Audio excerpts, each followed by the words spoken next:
안녕하세요. 반갑습니다. 허재삼 작가입니다. 오늘 제가 여러분들께 소개해 드릴 책은요. 정목 스님이 지으신 잠 못 드는 사람에게 밤은 길고. 먼저 작가 소개를 하겠습니다. 정목 스님, 16살, 삶에 대한 풀리지 않는 의문을 품고 출가를 감행한 작은 소녀는 40년이 훌쩍 지나 소외된 이들의 어머니, 우리 시대의 힐링 멘토, 위로와 치유의 대명사 등으로 불리며 불교계를 대표하는 스님이 되었다. 고통은 줄어들고 사랑은 늘어나는 세상을 만들기 위해 작은 힘이나마 보태고자 노력해온 스님은 소외된 사람을 위한 전화 상담 기관인 자비의 전화를 만들었고 23년째 서울대학교 병원과 함께 아픈 어린이 돕기 운동 작은 사랑을 펼치고 있다. 세상을 밝히는 수행자, 참 진리를 추구하는 수행자로서 끝없는 정진의 길을 걸어온 한편 치열한 삶의 현장 한가운데서 대중과 뜨겁게 호흡하며 수많은 사람에게 위로와 용기, 지혜를 전해주었다. 들어가며 한번 보겠습니다. 간절한 마음으로 올리는 치유의 기도. 뛰어난 가르침과 덕높은 스승이 곁에 있다 해도 기도하기 좋은 환경과 상황이 만들어져도 오래된 습관과 집착에 끌려 우리는 순간순간 미혹한 삶을 살아가며 힘들어 합니다. 병에 걸렸을 땐 병만 나으면 새로운 삶을 살아야지 하고 돈이 없어 쪼들릴 땐 돈만 생기면 더 나은 삶을 살 거야 하고 어려운 문제에 부딪혀 갈등할 땐 이것만 해결되면 자유롭게 살 거야 하며 마음은 언제나 뭔가가 결핍되어 있어서 그 결핍으로부터 벗어나기만을 원하며 지금 이 순간을 온전히 받아들이지를 못합니다. 현재는 언제나 만족스럽지 못하고 과거는 후회나 집착 때문에 잘 놓지를 못하여 힘들었던 과거를 떠올리면서 오히려 그때가 좋았지 하며 어려웠던 시절을 미워하는 어려스검에 빠지기도 합니다. 그렇게 지금 여기 현재에 온전히 머물지 못하는 마음은 늘 결핍을 만듭니다. 현재에 만족하지 못하는 마음이 부족함을 만들고 무엇인가가 빠진 것 같은 마음이 불만족을 만들어 두리번거리며 늘 행복을 찾기만 합니다. 마음이 현재에 가 있지 못하고 오지 않을 미래에 가 있거나 이미 사라져버린 과거에 가 있는 동안 우리는 만족할 수 없습니다. 만족할 수 없으면 행복할 수도 없습니다. 마음이 만들어내는 그런 결핍을 바로 알아차려 불만족으로부터 벗어나기 위해 기도합니다. 지금 이 순간을 행복한 순간으로 만들기 위해 기도하며 지금 인연 맺은 모든 이들을 소중하게 받들기 위해 기도하며 지금 내게 찾아온 슬픔과 고통을 스승으로 모시기 위해 기도하며 그 슬픔과 고통이 나뿐만 아니라 다른 사람에게도 말끔히 사라지기를 바라는 마음으로 기도합니다. 내가 받은 상처를 자비심을 배울 기회로 받아들이며 슬픔과 고통을 성숙해지는 기회로 받아들이며 내가 행한 실수를 현명해지고 겸손해지는 기회로 삼으며 삶이 내게 사랑과 희망을 가르쳐 준 것에 감사하는 마음으로 오래된 이 책을 다시 한번 세상에 내어놓습니다. 목차를 보겠습니다. 1부 영혼을 뒤흔든 인연들, 2부 아무도 미워하지 않는 마음, 3부 잘못된 생각 하나쯤 덜어내고, 4부 슬픔이 거름되어, 5부 우리는 모두 향기로운 꽃입니다. 네, 그럼 본문으로 한번 들어가 보겠습니다. 삭발하던 날, 은사스님, 오늘은 바람 한 점 없이 무덥습니다. 공양은 제때에 챙겨 드시는지요? 갈수록 입맛도 없고 몸도 예전 같지 않다며 자리에 누워 계신 것을 보며 문득 스님이 세상을 떠나시면 어떻게 하나 걱정하기도 합니다. 언제나 제 삶의 가장 중심에 계신 스님을 떠올리자니 스님은 정말 제게 사랑 그 자체였음을 알게 됩니다. 세상 아무것도 모르던 어린 제가 출가하겠다고 때를 쓰자 스님께서는 조용히 타이르셨지요. 대학까지 마친 후에 네가 스스로 인생을 판단할 수 있을 때 출가해도 늦지 않으니 우선 학교 과정을 다 마치도록 하자. 그러나 그때 겨우 16이었던 저는 막무가내로 출가를 고집했고 머리를 들이밀며 깎아달라고 졸라댔습니다. 몇 날 며칠을 알아듣도록 타이르고 설명해도 도대체 출가의 의지를 꺾지 않는 저에게 스님은 결국 불연이 깊은 아이라 생각하시고 출가를 허락하셨지요. 부처님 열반일에 맞춰 삭발하기로 정하자 어른들은 법복도 만들고 뭔가를 준비하느라 바빴습니다. 저 역시 제 앞에 새로이 펼쳐질 삶 때문에 약간 흥분한 상태였지요. 그때가 중학교 과정을 끝냈을 무렵이었고 불교와 깊은 인연이 있긴 있었던지 중학교 2학년 때 선생님께 이런 질문을 한 기억이 납니다. 선생님, 왜 사람은 꼭 학교에 다녀야 하나요? 꽃과 나무들은 학교에 안 다녀도 잘 사는데요. 어이가 없다는 듯 멍하게 바라보시던 선생님은 볼펜으로 제 어깨를 톡톡 치면서 그런 엉뚱한 생각 말고 공부나 해 하고 말을 잘랐습니다. 그때 저는 학교와 선생님이 모든 것을 가르쳐 줄 수 있는 것은 아니라는 생각을 했습니다. 출가해서 스님이 되면 가지고 있던 의문을 풀 수 있을지도 모른다는 생각을 하게 된 건 그 무렵이었지요. 이윽고 삭발하기로 한 날 아침 문중에 어른 스님들이 오시고 절집은 가볍게 들뜨기 시작했습니다. 깨끗한 흰 종이를 깔아놓고 가위와 삭도가 놓여있는 상 앞에 함께 머리 깎을 사형과 둘이 나란히 앉자 스님은 시범이라도 보이듯 가위로 어깨까지 내려온 제 머리를 툭툭 잘라내셨습니다.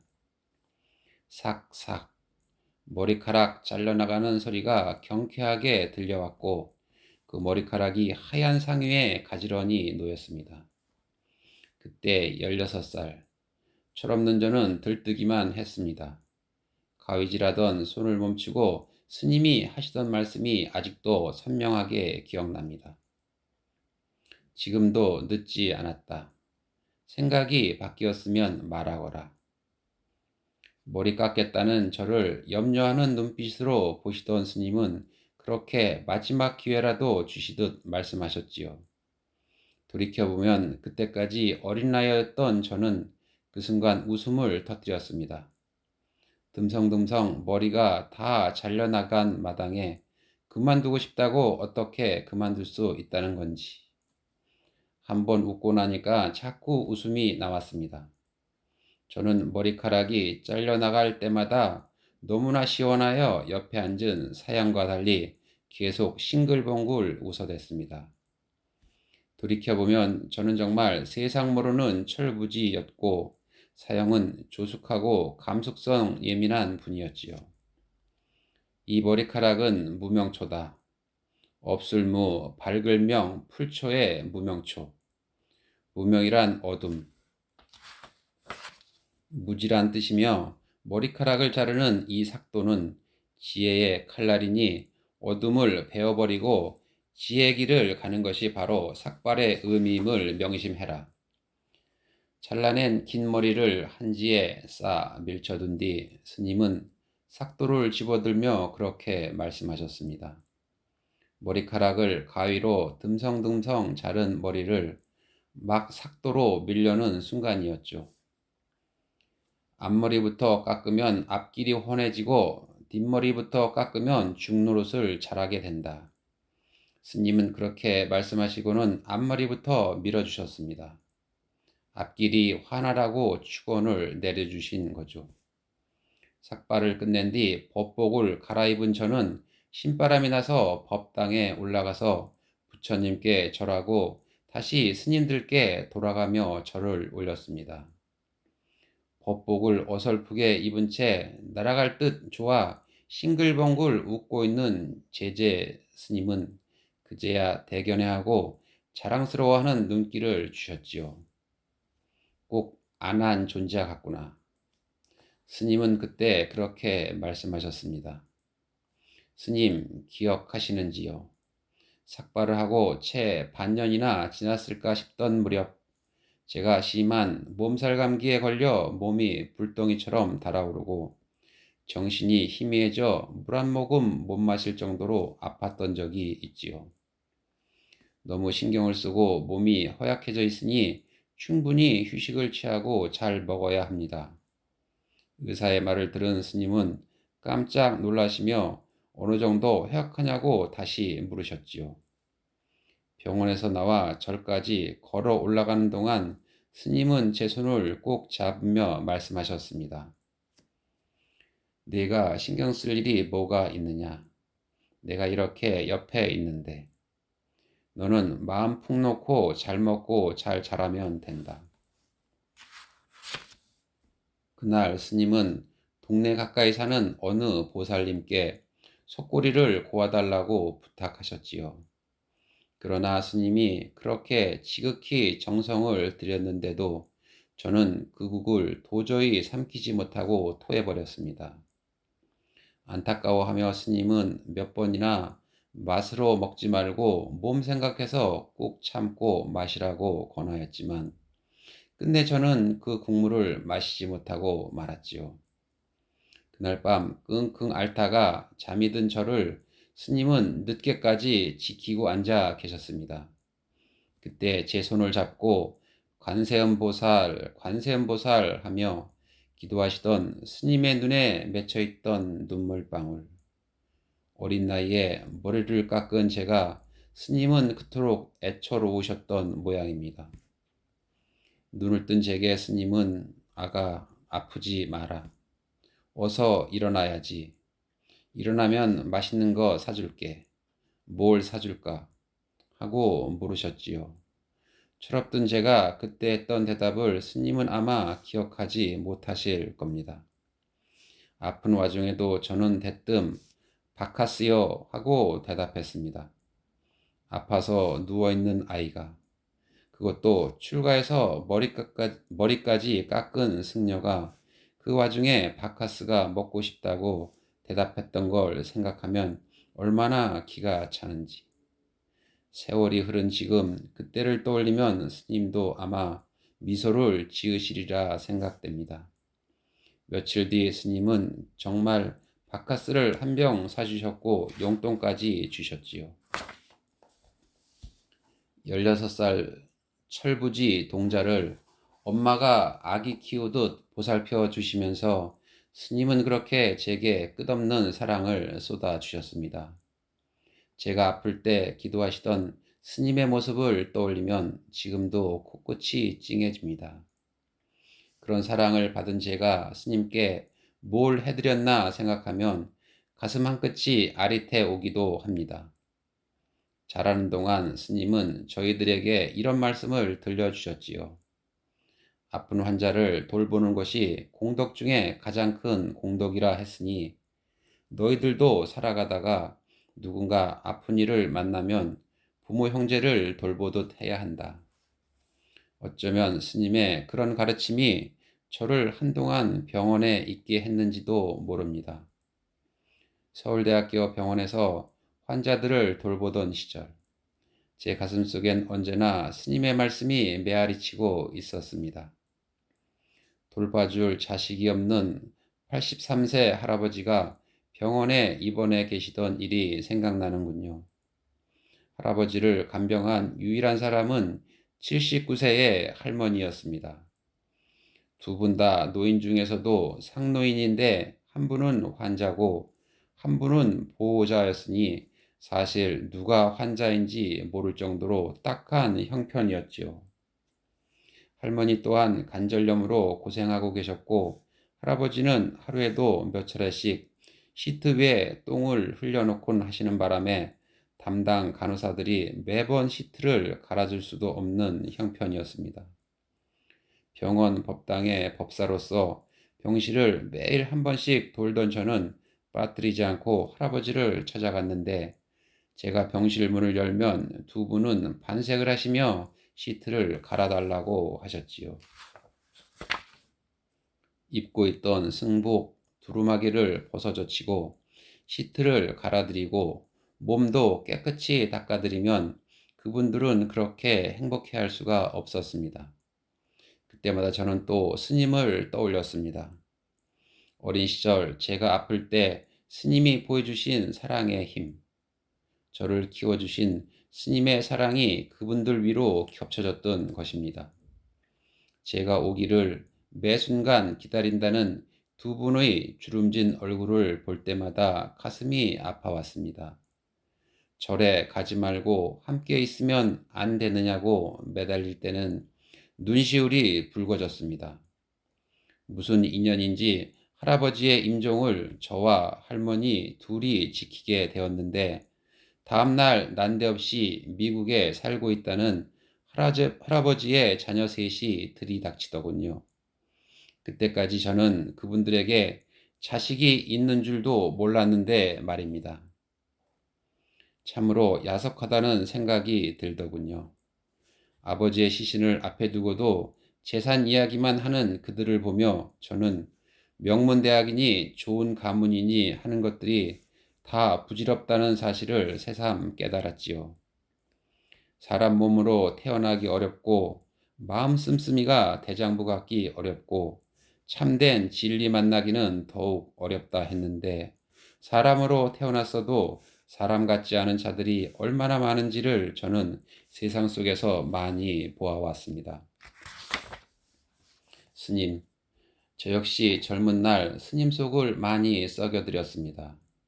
그런데도 스님은 끝까지 저를 사랑으로 감싸주시고 기다려 주시지요. 아무리 제가 잘못해도 누군가가 제 칭찬을 하면 좋아하셨고 누군가가 제 험담을 하면 따끔하게 그 사람을 나무라곤 하셨지요. 17살 때로 기억됩니다. 4월 초파일에 제가 저질렀던 일을 스님도 기억하고 계시겠죠. 초파일이 되면 신도들은 연등, 팔각등, 수박등, 주름등 등 형형색색 곱고 예쁜 등을 달았지만 가난한 노보살님들은 법당 안에 다는 연등을 달 수가 없었습니다. 다른 등과 달리 그 당시는 연등 제작 과정이 대단히 복잡하고 하나하나 사람의 손으로 만들어야 해서 5달 가까이 수많은 사람이 달라붙어 오직 연등 만드는데 시간을 바쳤습니다. 당연히 등을 많이 만들 수도 없었을 뿐 아니라 비용도 많이 들었는데 그런저런 사정을 잘 몰랐던 어린 저는 등을 다는데도 차별이 있다는 것이 속상하기만 했습니다. 사건은 스님이 외출하신 사이에 일어났습니다. 할머니들이 원하는 대로 법당에 연등을 달아드리지 못하고 마당에 팔각등이나 주름등을 다는 것이 속상했던 저는 스님이 안 계시는 동안 종이를 뜯어서 태우고 팔각등 재료인 철사뼈대를 모두 망가뜨려 없애버렸지요. 저녁 늦게 야단 맞을 각오를 하고 스님께 연등만 빼고 다른 것은 모두 없애버렸으니 내년에는 시주를 얼마를 하건 상관없이 모두 연등을 달아드리고자 했습니다. 당연히 불호령이 떨어질 줄 알았는데 스님은 잠시 저를 올려다 보시다가 갑자기 픽 웃으시면서 할 수 없지. 내년에 새 것으로 장만해야지. 네, 오늘 저는 여기까지 말씀드리고요. 다음 시간에 다시 뵙겠습니다. 감사합니다.